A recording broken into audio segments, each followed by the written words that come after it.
Assalamualaikum warahmatullahi wabarakatuh.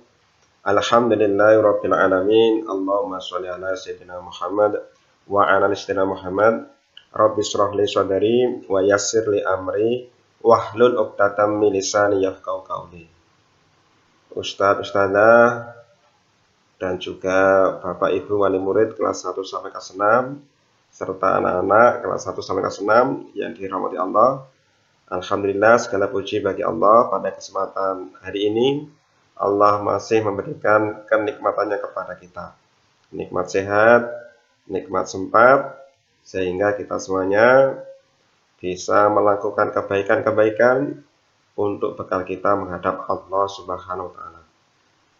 Shalawat dan salam mudah-mudahan terlimpahkan kepada junjungan kita Nabi Agung Nabi Muhammad Sallallahu Alaihi Wasallam, Nabi yang menjadi suri teladan kita, jadi panutan kita, dan semoga kita semuanya bisa mencontoh, bisa meneladaninya.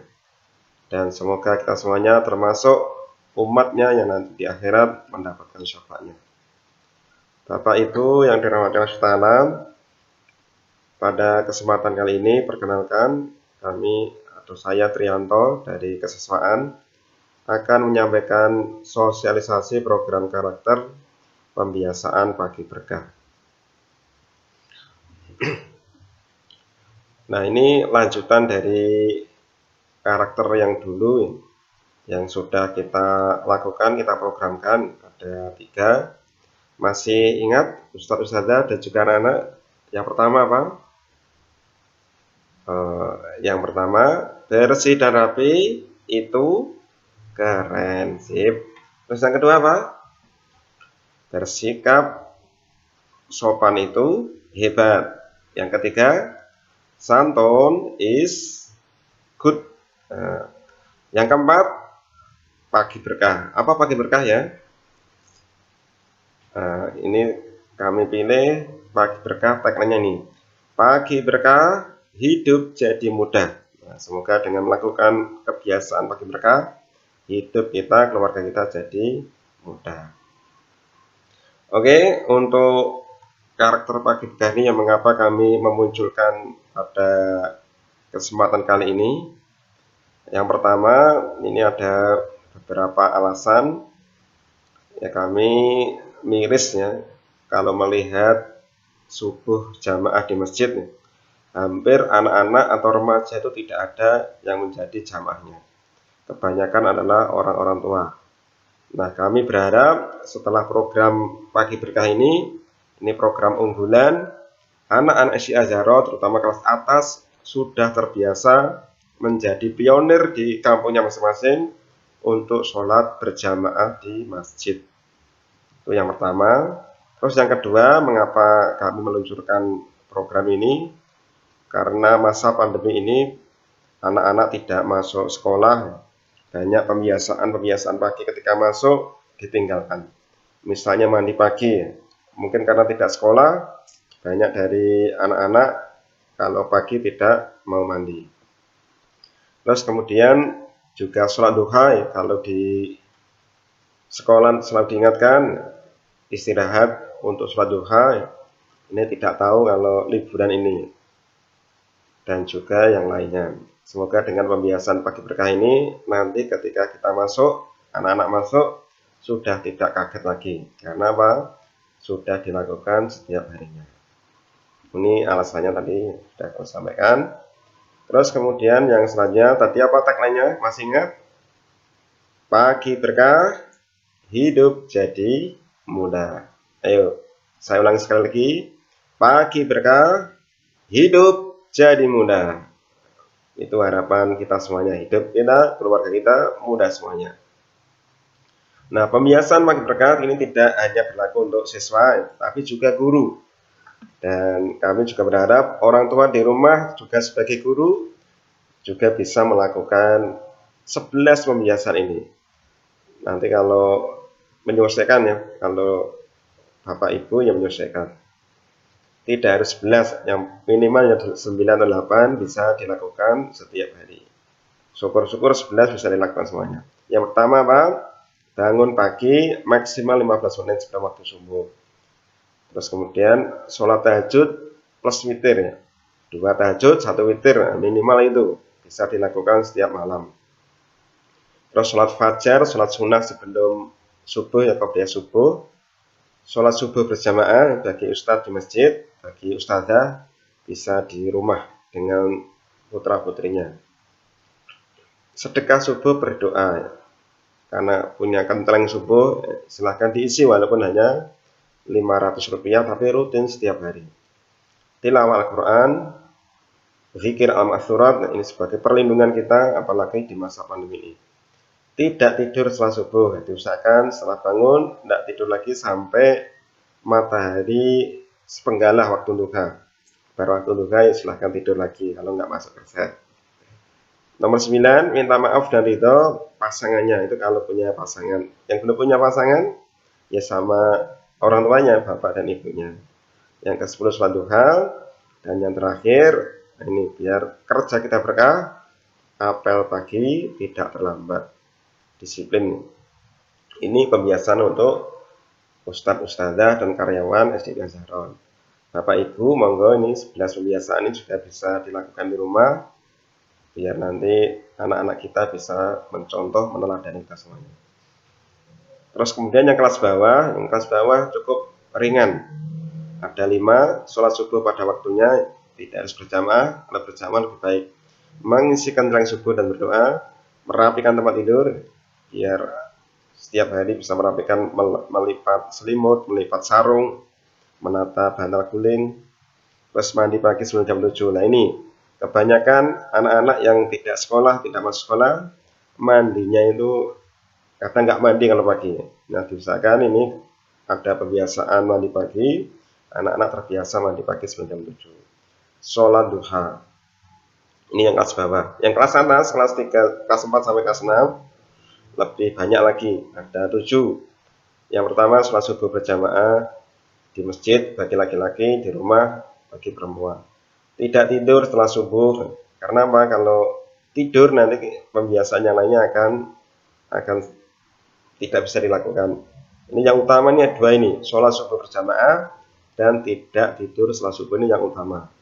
Yang pendukung, nanti kalau nggak tidur kan bisa merujuk Al-Quran, mengisi kendaraan subuh dan berdoa, merapikan tempat tidur, mandi pagi sebelum jam 7, dan yang terakhir sholat duha. Ini pembiasaan pagi berkah untuk anak-anak kelas 4 sampai kelas 6.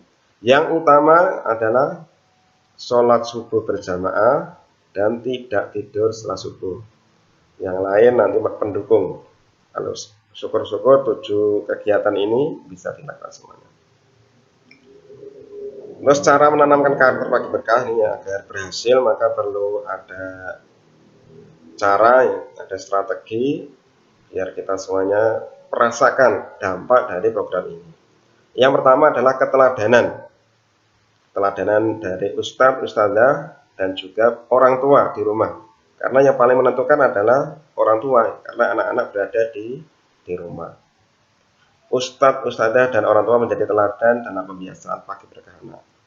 Terus pengulangan, ini perlu pengulangan yang lama, tidak hanya sehari, 2 hari, seminggu ya, tapi berhari-hari. Dari kami memprogramkan program ini minimal 40 hari sampai 90 hari. Insya Allah nanti sampai bulan Ramadan ya. Terus kemudian pengulangan ini nanti teknisnya ya. Siswa menyampaikan laporan pagi berkah sebelum jam 8 secara wabri ke walas pendamping setiap hari. Kenapa wabri? Biar nanti setiap harinya itu terlacak, terekam, tidak tertutup dengan chat yang lain kalau di grupnya. Berarti secara wabri. Ini sudah saya praktekkan, sudah saya proyekkan di kelas 6D. Alhamdulillah bisa berjalan selama 2 minggu ini. Walas atau pendamping merekam laporan siswa dan memberikan apresiasi atau motivasi positif setiap mendapat laporan, minimal jempol. Terus yang C, walas atau pendamping mengingatkan siswa yang belum laporan setiap harinya, diingatkan. Sampai setelah Isya kok belum laporan, diingatkan. Walas atau pendamping menyampaikan laporan berkah kebiasaan pagi berkah di grup paguyuban setiap sepekan sekali. Hasil 1 minggu disampaikan ke grup, biar nanti teman-teman termotivasi. Oh, yang sudah melaksanakan ini. berkisah atau tausiah. Nanti setiap pekan beberapa kali diselingi tausiah-tausiah tentang keutamaan kegiatan pagi berkah. Mungkin juga cerita pendek atau video-video yang lewat YouTube nanti bisa disampaikan ke anak-anak biar semangat. Terus latih anak berpendapat. Misalnya ada anak yang tidak bisa melakukan, ditanyakan, digali apa kendalanya, apa alasannya, terus dicari solusi bersama. Jangan didiamkan ya, berarti kalau anak yang tidak laporan 2 kali 3 kali ditelepon, dicari kendalanya apa, terus apa permasalahannya, terus dicarikan solusi. Kolaborasi ya, program ini butuh kerjasama yang kompak antara orang tua, anak, dan juga guru, wali kelas dan pendamping. Kalau tidak ada kerjasama, saya yakin tidak akan berhasil. Tapi kalau kerjasama solid, kompak, insya Allah akan berhasil. Terus kekuatan doa, mari senantiasa berdoa kepada Allah agar dimudahkan melakukan pembiasaan pagi berkah ini. Nah, terus kemudian nanti prioritasnya, yang tadi ini 7 pembiasaan yang kelas atas ya. Nanti evaluasi dari ustadz-ustadzah kurang lebih 1 sampai 2 pekan dievaluasi. Misalnya nanti Januari hari ini ya sampai Januari pekan ke-4 ke-5 yang dievaluasi hanya sholat subuh berjamaah. Nanti sharingnya juga sholat subuh berjamaah keutamaannya sehingga anak semangat untuk melakukan. Terus kemudian 1 atau 2 pekan berikutnya ditambah lagi evaluasinya sholat subuh berjamaah dan tidak tidur sholat subuh. Terus 3 minggu atau 4 minggu selanjutnya tambahi evaluasinya 3 sampai sholat duha, 4 minggu murid Al-Quran, 5 minggu atau 6 minggu mengisikan dari subuh dan doa, selanjutnya lagi merapikan tempat duduk, merapikan tempat tidur, terus mandi pagi sebelum mandi pagi sebelum jam 7 setelah subuh ini baru ya. Nah itu yang dilakukan anak-anak dan juga wali pendamping. Berarti evaluasinya bertahap dan nanti diharapkan sampai 60 hari sampai 90 hari anak-anak sudah terbiasa melakukan pembiasaan subuh ini. Demikian yang kami sampaikan, kurang lebihnya mohon maaf. Semoga bisa dilaksanakan dengan sebaik-baiknya. Ini adalah program bersama tanpa kerjasama dari sekolah, dari rumah, dan anak-anak, program ini tidak akan berhasil. Oke, sekali lagi kami ulangi tagline-nya tadi apa? Pagi berkah, hidup jadi mudah. Sekali lagi, yang keras. Pagi berkah, hidup jadi mudah. Terima kasih atas perhatiannya. Assalamualaikum warahmatullahi wabarakatuh.